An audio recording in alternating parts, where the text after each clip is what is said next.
Found a bug in Slay the Spire 2? Or have an idea that could improve the game?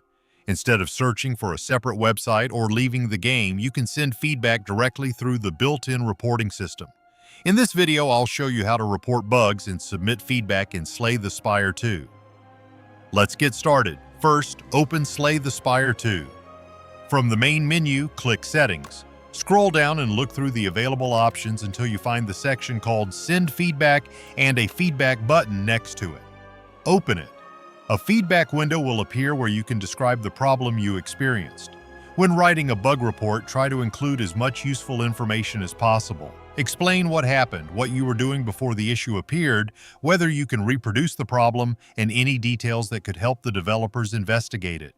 Please try to be similarly thorough if you send a feedback or balance idea.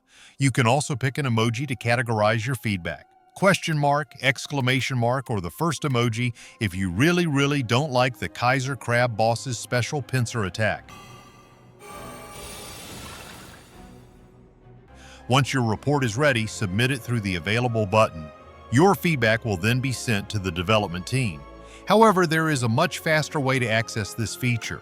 At any point, even if you are playing the game, you can press F2 on your keyboard.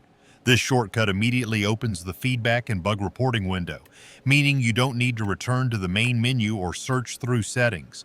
This is especially useful when you encounter a bug during a run because you can report it while the details are still fresh. Whether you use the settings menu or the F2 shortcut, sending detailed reports helps the developers identify problems and improve future updates. That's how you can quickly report bugs and share feedback in Slay the Spire 2.